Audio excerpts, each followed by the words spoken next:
Well, good morning, everybody. It is Thursday, the stress-free Elevating You program, where we reach our professional peak with brand new, inspiring career growth conversations. There's a little laughter, a little chatter there. If you joined us for the last, we'll call it 2 minutes, you see what inevitably one of the three of us, at least it seems, goes through each and every week. So all I can say is I'm thankful that it's not me this week. Really. No, but hey, give it 30 seconds. My whole computer might go down. That's it. Well, anyway, two out of three of us, right? I feel like the Meatloaf song, 2 out of 3 ain't bad. Right? Absolutely. And I can tell right now that Jill is holding her phone. Am I correct, Jill? I'm holding my phone. Yes. Oh my. Right. Like here I was excited this morning to be in my brand new office, to be with all of you. I was like, finally, I can say I'm hardwired in. I'm not going to drop out. And I get here and realize, oh my gosh, we didn't bring my desk yet. And then I had, connecting problems. So I'm resting my arms on a cart. And I will try to keep this as steady as I can. Well, good luck with that. Yeah, you're amazing. Is probably audio. Just making sure we can hear you, and it's good to be with everybody. And we've got some fun topics today. We're gonna say right now that we officially know Jill will not be animated using her hands today. That won't happen.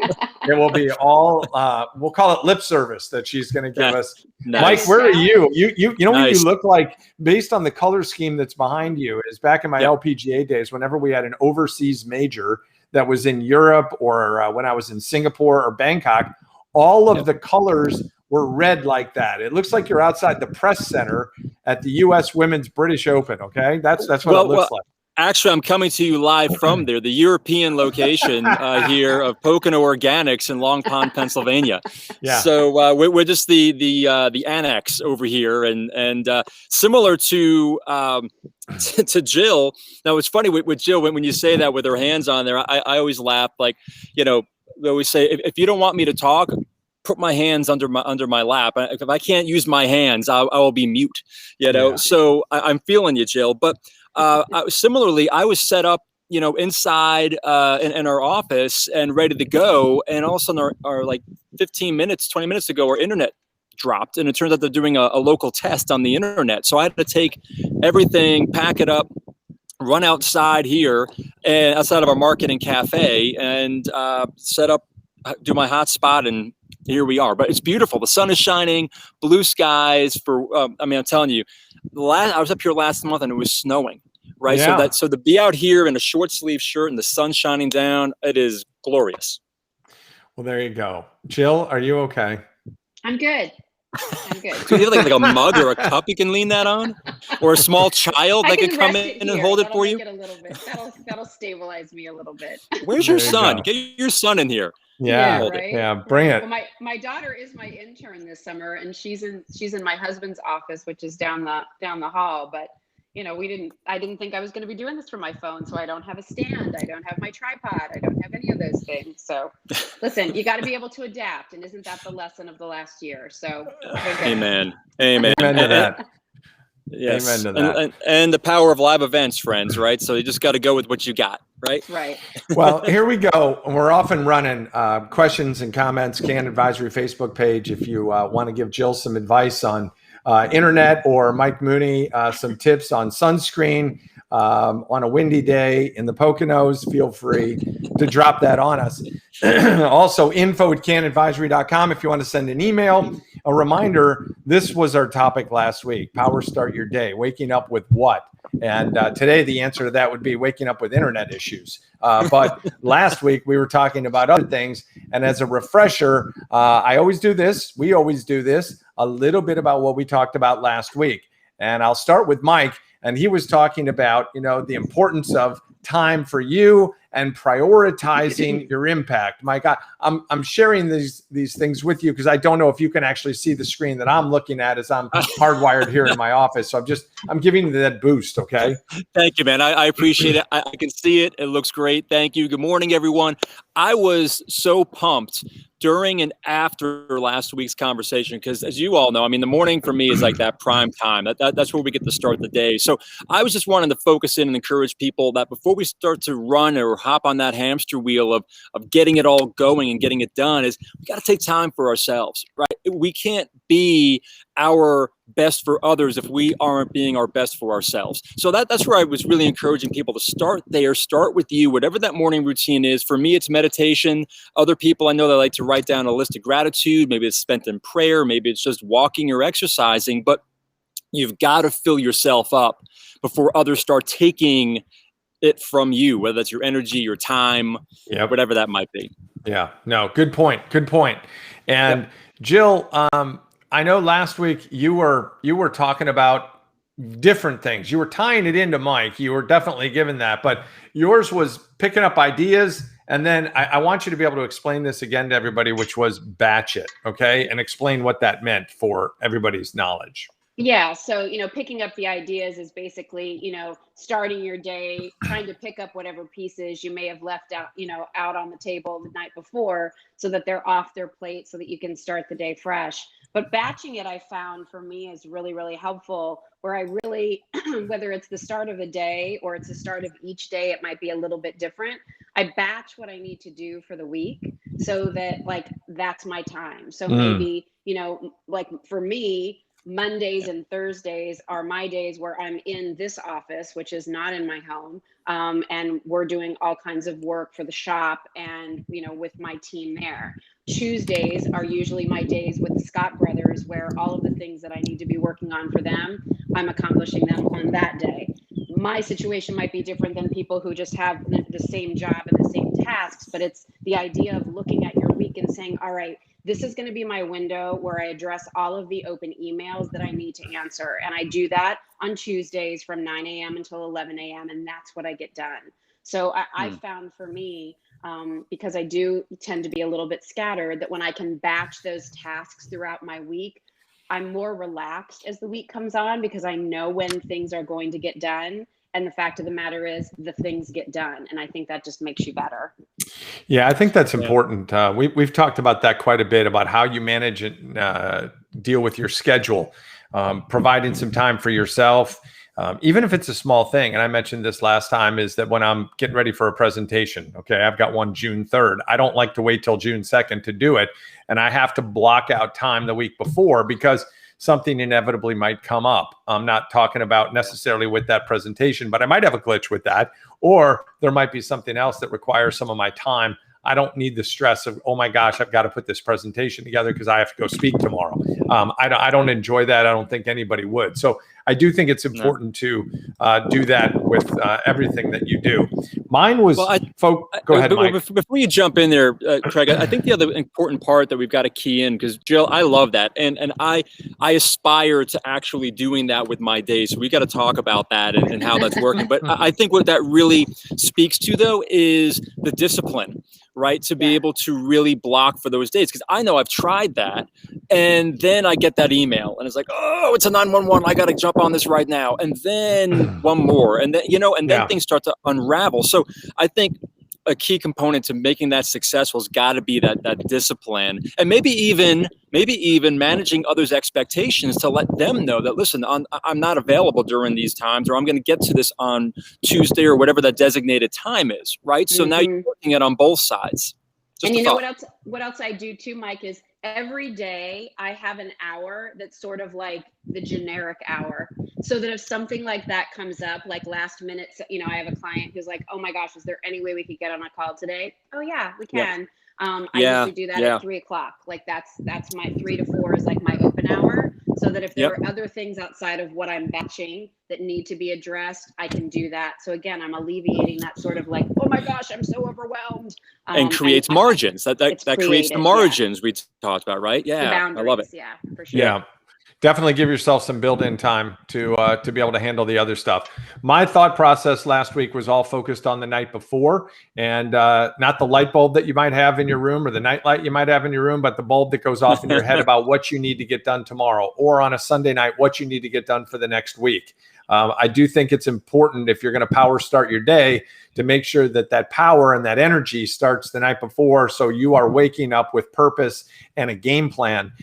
You're ready to go. You know exactly what the priorities are. I sometimes put them in order. I'm a big lists guy, and I'll make that list of what I need to get done. So if I think about it the night before, sometimes my mind's a little bit clearer laying in bed or laying on my bed, and I'll write some stuff down, or I might be watching TV.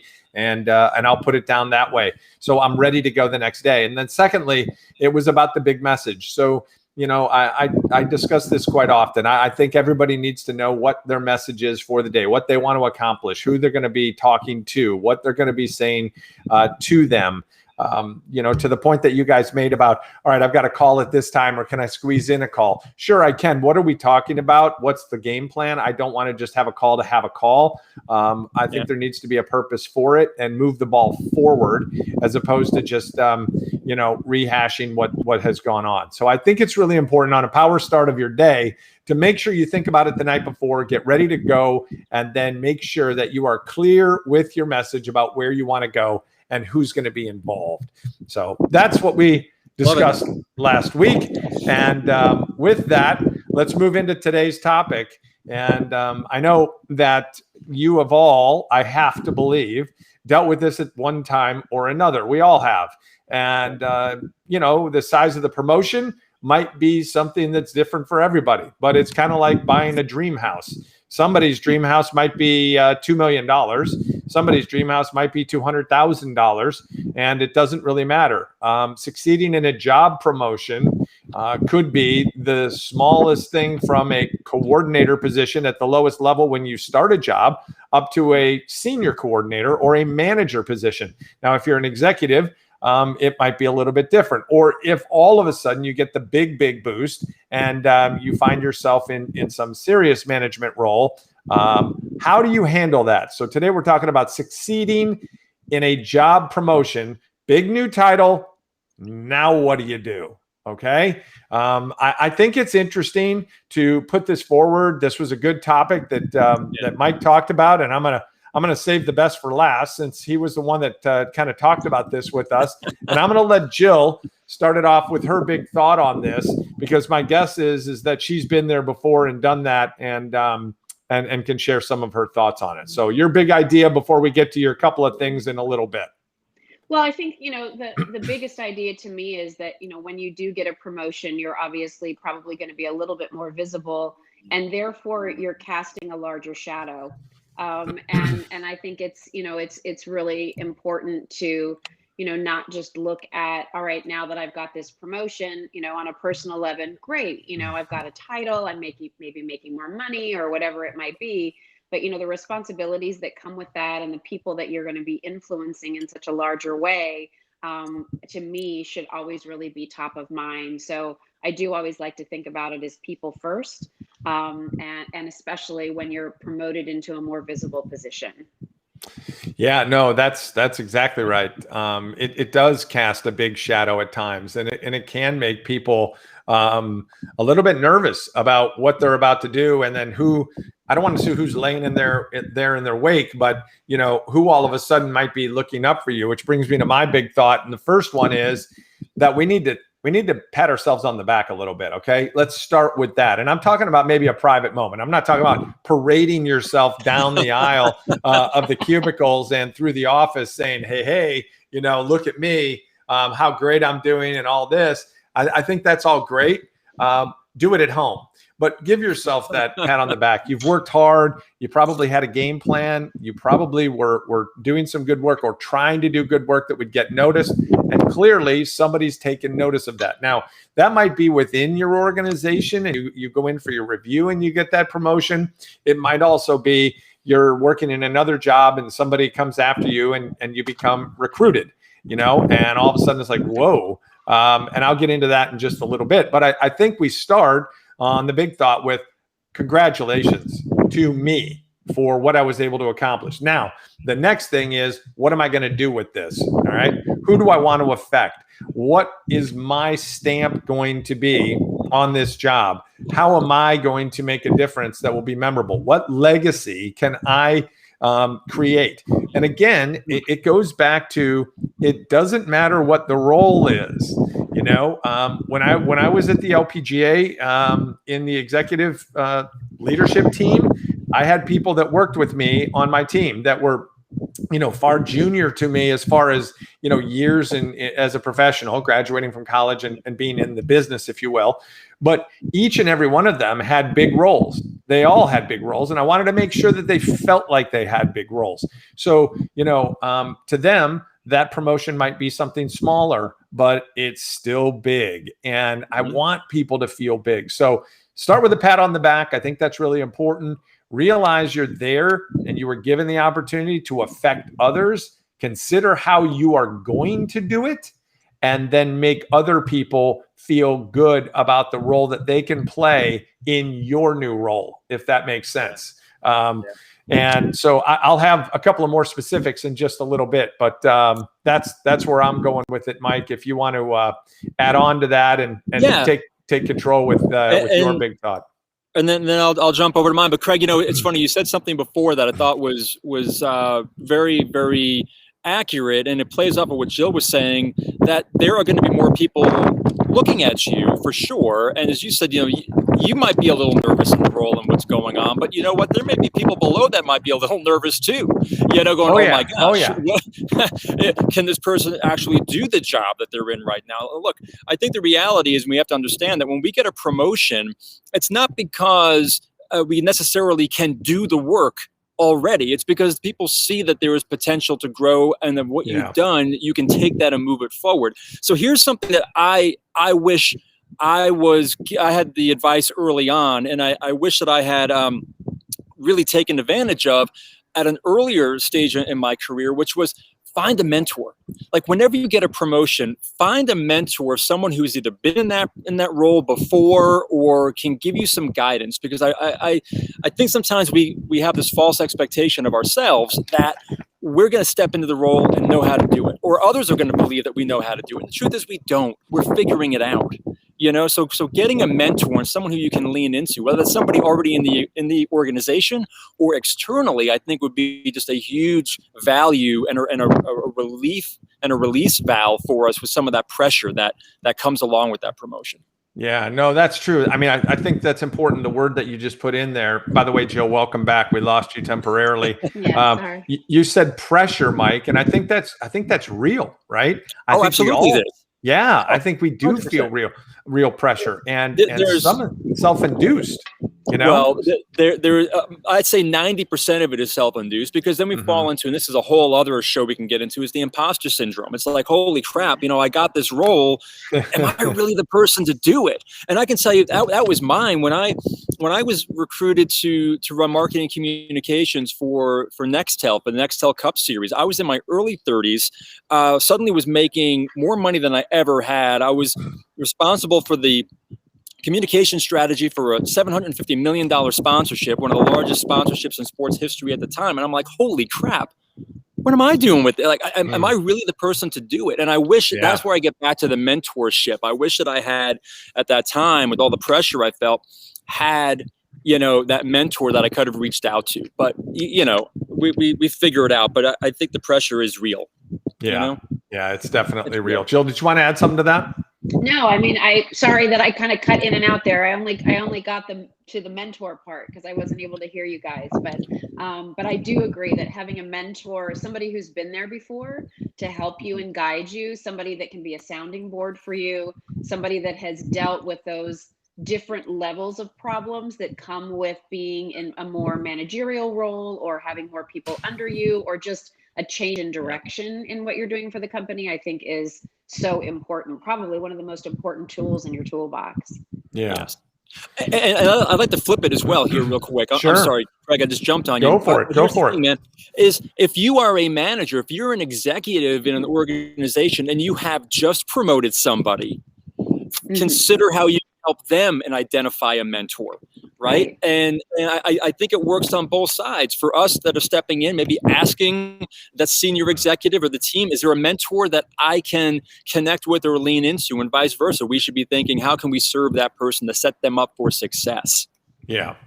No, I totally agree with you. I think that's great. Mentorship is one of the biggest things that we can possibly do in any role. Not necessarily just talking about a succession plan, but that is important as well. You know, thinking about who in your team or that might be a step or two below you on the ladder, if you will, how they can really take something and make the most of it, you know, really give them something that they can latch onto. That's real leadership and real promotion. Okay. With that, we're going to move into some specifics here. Okay. And some things that I think each and every one of us think about. And I've got two for each of us. And Mike, I'm going to let you go first on this. We're talking about promotion. And then what? Now, we've given some big picture ideas, but now some specifics. And, you know, no rush on time here. Big ears and small mouth. I think I know where you're going with that. And then talking about growth and a mindset that everybody can adopt. So the floor is yours, my friend. Right. Thank you. So, again, these are things as we were talking about the topic, Kraig, I was thinking back to a younger me, quite honestly, and saying, you know, what would I have done differently? Because Lord knows I have screwed up, you know, promotional opportunities or managerial opportunities like nobody's business, growing and learning. But that's just kind of how you grow and learn, right?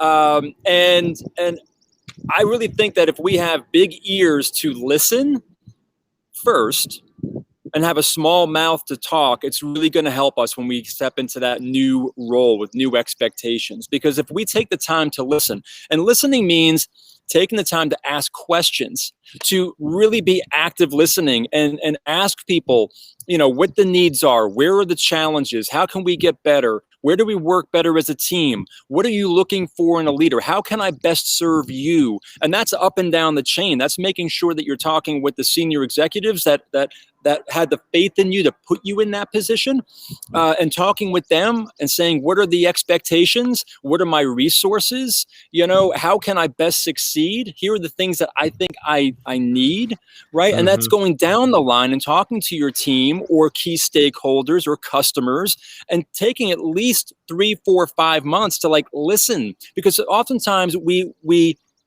I know this is for me personally, you get in the role, you look at your business card and you're like, holy crap, I got to start doing stuff now. And the reality is now what you've just done is you put yourself on the hamster wheel to just act, and you're not being intentional. And when you're being put into a new role, they're looking at you to take on some new leadership, right? And a new perspective, which means that just listen, ask questions. It's okay. They're not going to fire you in the first couple of, well, maybe they will. I don't know what kind of place maybe you work at. So maybe I should be careful of how I phrase that, right? Because it could be kind of crazy in some places. The point is this, is that in order for you to be effective in the new role, you've got to take the time to listen and learn to what the needs are, and then build your plan and then act. You got to look at the long game on that. So that was the first thing. And I'll pause there. I'll get off the box. If you have thoughts or you want to build on that before I get to the next part. I'll add one thing to it and then let Joe go. So my old boss, commissioner of the LPGA, Mike Wan, who's now going to the United States Golf Association to be the CEO, and now replaced yesterday, the LPGA, maybe it was the day before, announced its new commissioner, who's the former athletic director at Princeton. So congratulations to her. But he would always say 3 L's. All right. Listen, learn, lead, in that order.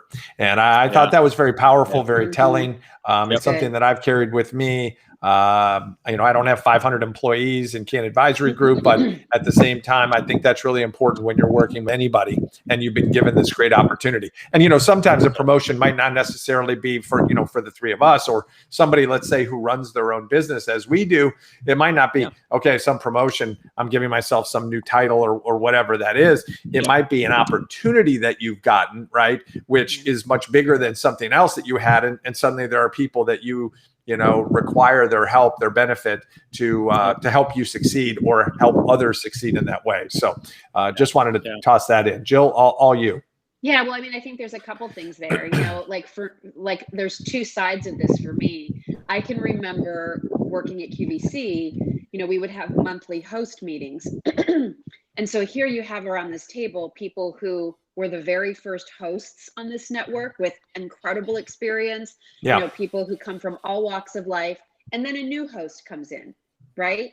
And inevitably, the new young buck who would come in and decide that they were going to show everybody around the table how much they knew in their very first meeting, in our very first discussions, I can tell you that those of us who were more senior would leave that meeting like, wow, like they didn't even take the time to get a feel for what's happening in this dynamic or what we're all talking about. They just wanted to jump in and prove what they knew.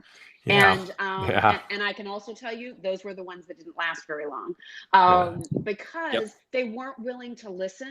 They weren't willing to read the room, right? And they weren't willing to just kind of come in and say, let me listen first and learn from that, and then let me offer where I think I might be able to help. And so I think that that listening part is so important, Mike. You're so spot on.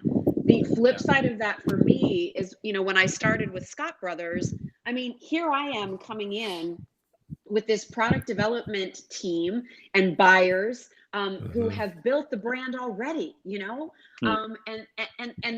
I just sold stuff on TV. I don't have a design background. I mean, I think I have good insight, but so for me, it was really important in my first month there to listen to all those discussions, but also to reach out on my own and touch base with each of those individuals so that we could really have a conversation, so they could get to know me, so that when I did offer insight in a discussion, they felt like, okay, she's legit. So I think there's two sides of that there. And what that also helps us do is create something that is, in this one powerful word that we all need to be mindful of and recognize that we're earning every single day, is trust. Yeah. It's trust, right? When you're put in the new role, and Anne Pannone had put a comment in here about, it's tough when you have coworkers and now you're their boss, right? And riding that line. Well, here's what helps you straddle it and then cross it is maintaining trust. It's maintaining trust that what you're there to do is for their greatest good, for the companies and the goals, not just for you. So I think by going in and listening and resisting the urge to go right to action, to justify my new office, my new title, all the things that go along with it, right? Resist the urge to have to jump into action. Build trust. Listen. So that was the first part, I think that was some great tips, right? All right. So your second part is growth mindset. Yeah. So here's where I'm going with that. And maybe somewhat apropos, I'm here at the farm at Pocono Organics where we are growing, right? And every season we're growing something new, just like in the seasons of our lives, where I'm a big believer that the next season in our life is going to demand a better version of ourselves. Every new season, just like every new promotion, any new job, it's going to demand a better version of ourselves. So we have to go into it with that growth mindset that I have to learn. And more importantly, not I have to, because I love the power of words. It's like I get to learn new skills. I have the opportunity to now sharpen my saw in a new way to create greater impact. But you have to be the one to dig in on yourself and figure out, what do I need? What are those things? How do I grow? What are the systems I'll put in place? So that, again, is an opportunity for you to go to senior leadership and say, hey, I don't have all the answers. And I know you didn't put me in the position because I had all the answers. We're growing. I need these things. Again, the flip on that, if you are a leader in an organization, is to make sure that when you put someone in a new position, you don't just put them there and walk away. You're checking in on them and saying, what things do you need to help them grow? How can you help them map that out? What resources can you provide to them to, again, set them up to succeed and win? So I just believe that growth mindset is just so powerful. Great point, Mike. Great point. Yeah, very, very good. I think it's incumbent upon all of us. We think so much about our growth, but we forget about, I'm not saying we forget, we need to be more mindful of the growth of others, because ultimately if they grow, they help you grow in a bigger way as well. Yep. So Yep. big ears and small mouth and a growth mindset from Mike Mooney. And we move on to me. All right, Jill, we're saving the best for last, so you'll come right after this. My two things are pretty simple. It's not a rush job. That's the first thing I want to get across, and I'll touch on that here in just a second. And then interview the crew. Now, that kind of goes to what we were just talking about, but I'll explain something here in just a second. So let's start with the "it's not a rush job" comment, and that is, and I have seen this, I have witnessed this. Bosses that I've had, people in roles above me, let's just say, or people in businesses that I've been a part of where they get a promotion and the first thing they want to do is make this huge wicked impact right away. How fast can I, put my stamp on things? How fast can I make changes? I have to let people know that I've got this job and this role, and everybody's sitting back there is like, okay, please slow down. Again, it kind of goes back to pat yourself on the back for a little bit, let some time go by. Nobody told you that you had to accomplish something in the next 36 hours, nor do you have to walk in with a mindset of, if I don't do this soon, they're going to take that business card that I just got that's shiny new with a new title and take it away from me. Or they're going to say, you know what, this promotion isn't working out after 1 week. We're sending you out to the curb. That's not going to happen either. They've obviously had trust, to use the word that Mike used just a little while ago, and faith in what you're able to accomplish. So I'll use this example, and this goes to everything. And I'm proud of this opportunity ever came my way, and forever grateful. As I've said many times on this program, here I was a TV guy, and felt like I'd made, a decent mark in my career, influencing or affecting people and trying to be the best entertainer, a storyteller, and steward, if you will, of the game. And then I get a phone call to come represent an entire sports league as its chief communications officer. Now, I will be the first one to admit that I didn't know everything about what that role would truly entail, beyond the fact that I know that you need to manage messages, you need to be able to be the mouthpiece for an organization, you need to think carefully about what and where you put those messages, who does it, all of that, and media was a big part of it. Having said that, nobody said to me, Kraig, we're offering you this job as communications coordinator. All right. Now, when somebody says to be the chief communications officer, that's an eye opener. It's flattering and it's a bit daunting. And if I'm real, and I wrote about this whole thing in my book, I think it helped me that I didn't know everything. I didn't have 15 years in that job somewhere else. I was able to learn from other people, some who were above me, including my boss, but a couple people who were, on my team that had been there longer than me. I'm forever grateful to a gentleman by the name of Mike Scanlon, who was my number 2 for a while, and a woman named Kelly Thazier, who was there. I learned a lot from them who'd been in it, and I hopefully helped them along the way as well. A woman named Molly, who was super talented, and Megan. I mean, I could go on down the line of people that I hired that had great skills. So I didn't feel that I had to rush into anything. I did want to make some immediate changes because I had followed the organization from afar from a media perspective, and I felt like I knew a way to get more attention, because as a media person, I didn't feel like we were delivering enough for them. So anyway, I did feel a couple changes needed to be made, but by and large, nobody has to rush. All right. He didn't say this is a contract for 6 months. He said this is an opportunity and we'll see where it goes. In the end, I was there 5 years. So to all of you out there, if you get a promotion, slow down, deep breath, and let it happen. Okay. Let people happen as well, which brings me to my second thing, which is interview the crew. And by the way, if you guys want to interrupt me, if I've forgotten something or you want to add something, please, Mike, you're good at that. I don't mean that in a negative way. I mean, you take a lot of what we say. No, I'm serious, man. I learn a lot from your follow-ups. When I'm talking about interviewing the crew, this goes back to what you said, involving others. And I did try to spend time. And I think this is hugely important for anybody. I can't succeed unless I know what the expectations might be for others, or what they hope, and how they can help, how they can be a part of it. And I came in there, somebody made a comment earlier. I can't remember. I think it might have been Jill, but this big new office. Heck, I never had an office when I was at the Golf Channel. I had a cubicle with a computer and a TV screen, a couple TV screens. And then I would run into the makeup room, and then I would go into the studio. That I didn't have this corner office with windows on all sides and a table for meetings. All of a sudden I did, and it was like, ooh, this is very, very different. And I remember moving my stuff in there. But I took everybody that was on the team and I brought them in, and I had conversations with them.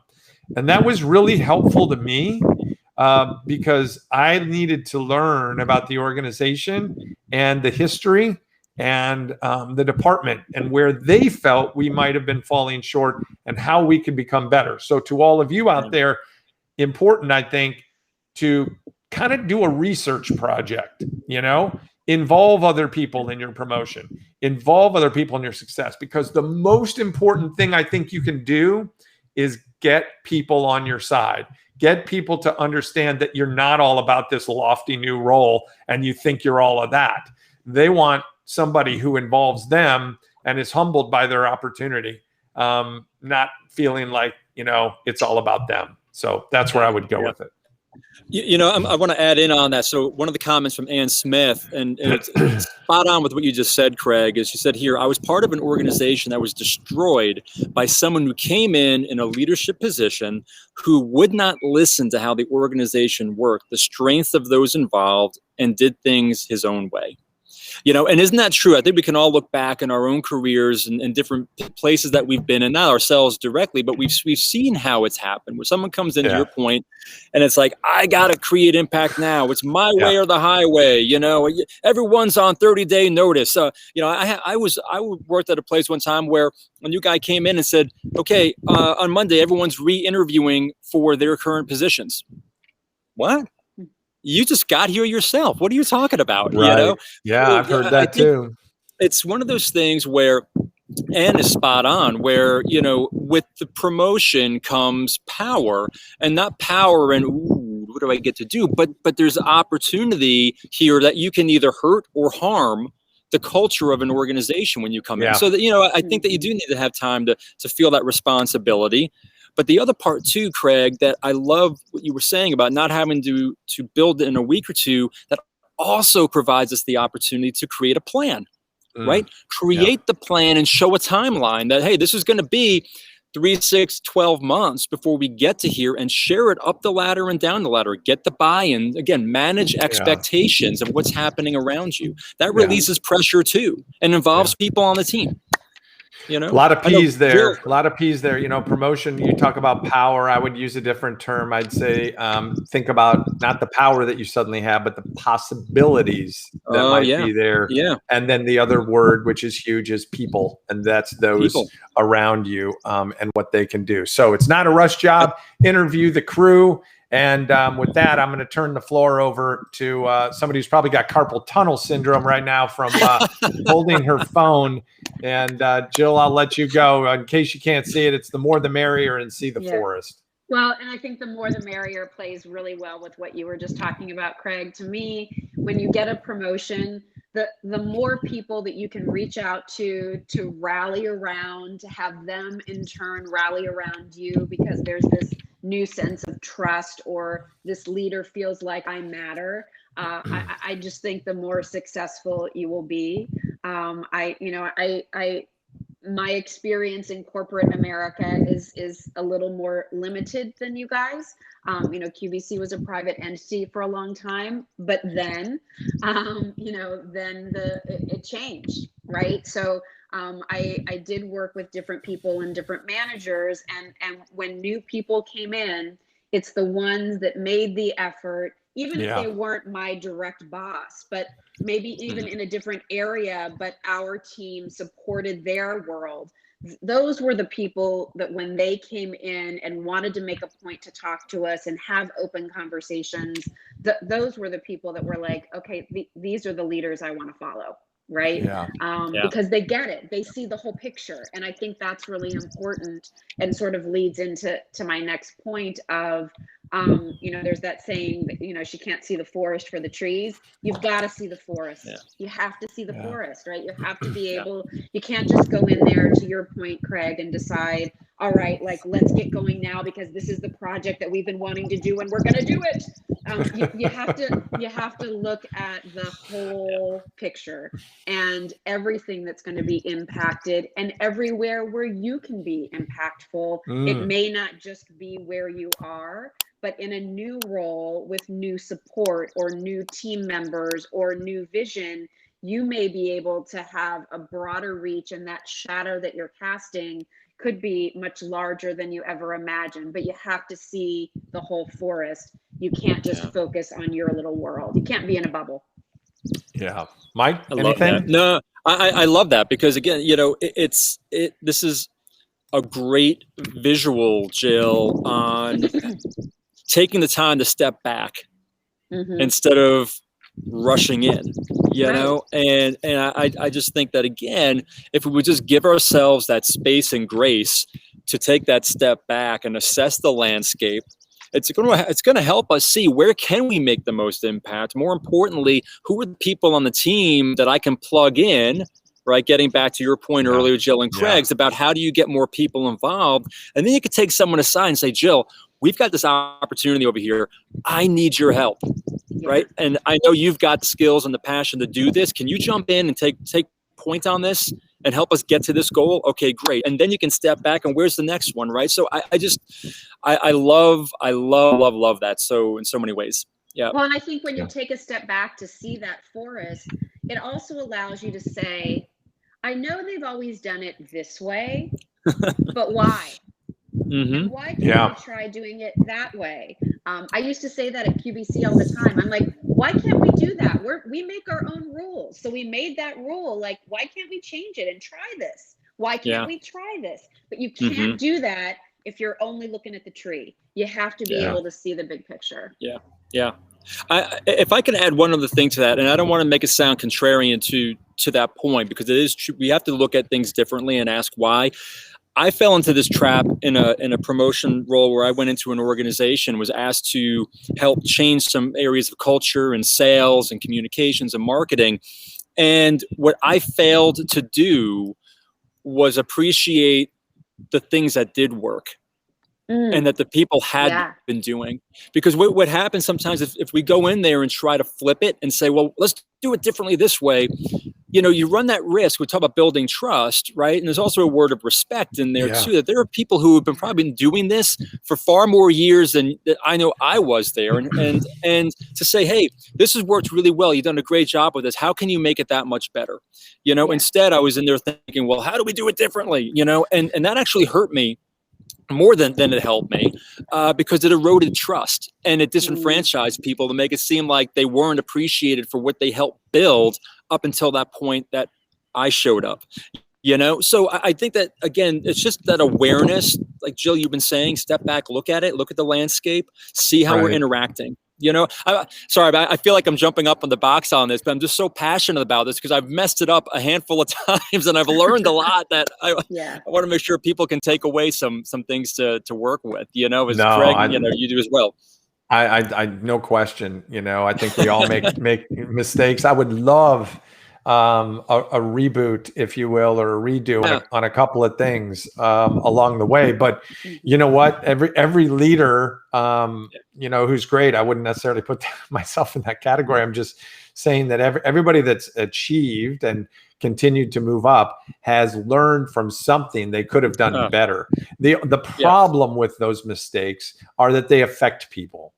And that's the hardest thing, right? I'll be the first one to say I made some changes in my role there, and hired a bunch of people in my 5 years. I had to let a few go, and I hated the night before I had that happen. I mean, as tough as that is on somebody on the other side, it's brutal.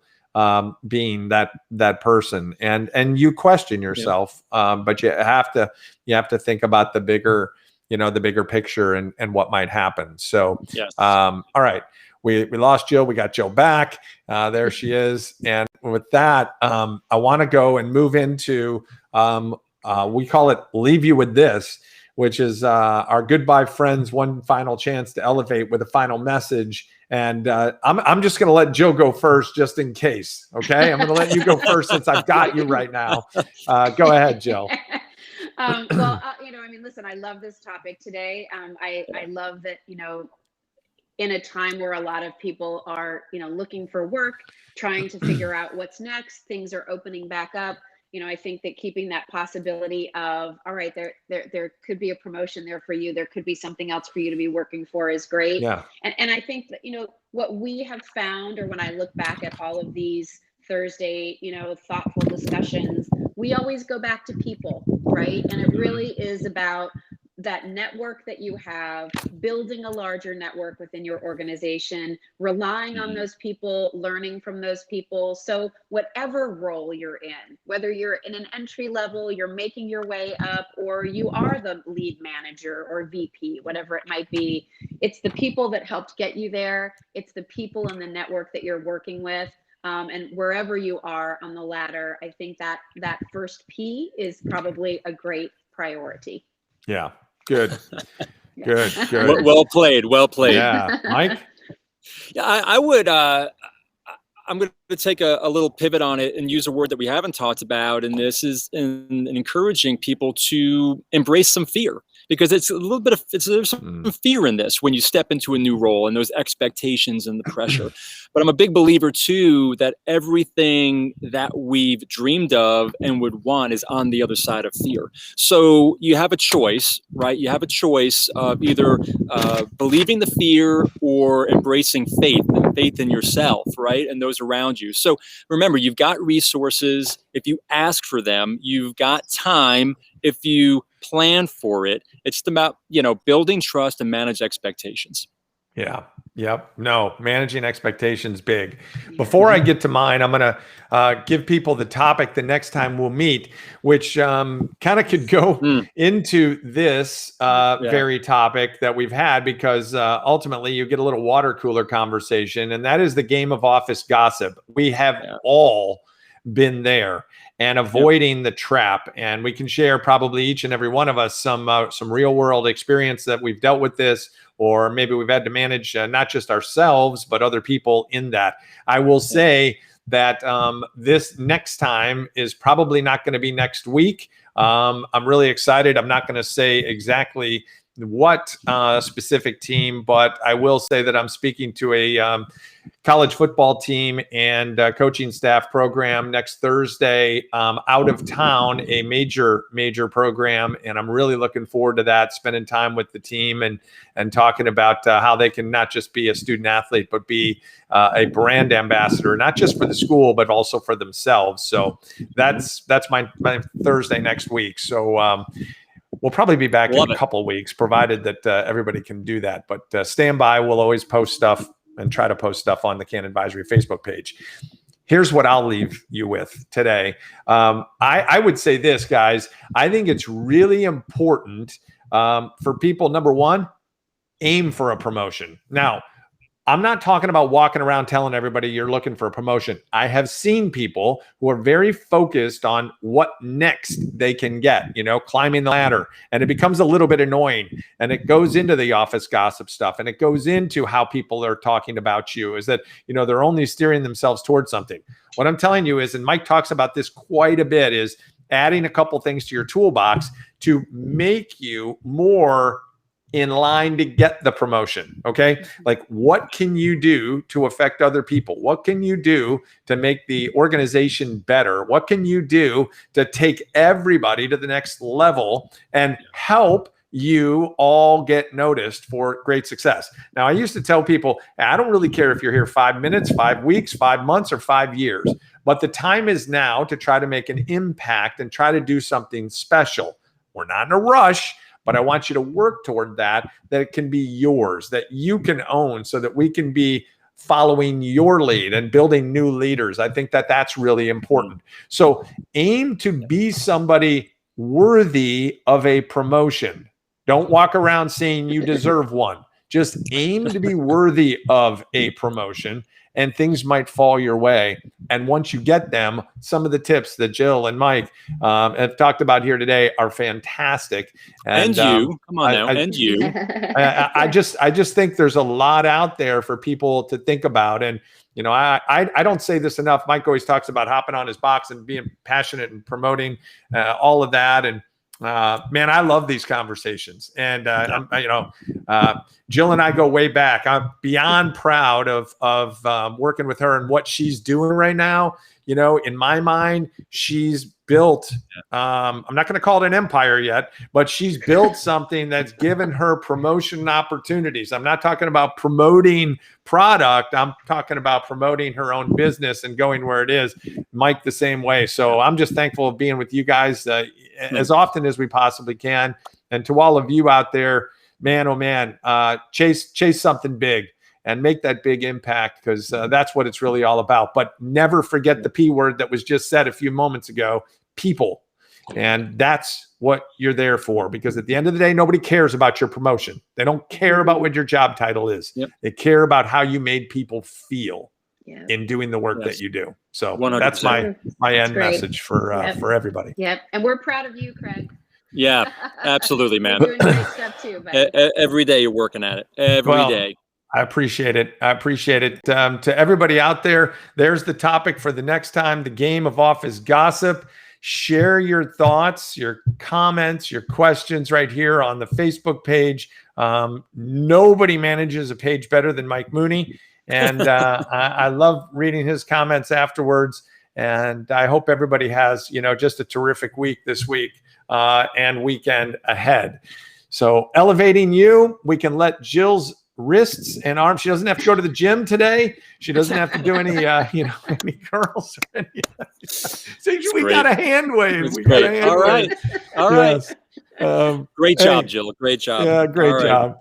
Thanks everybody for being here. We really appreciate it. And I hope you have a great one. Thanks for being a part of it. Thanks. Cheers, everyone. Take care.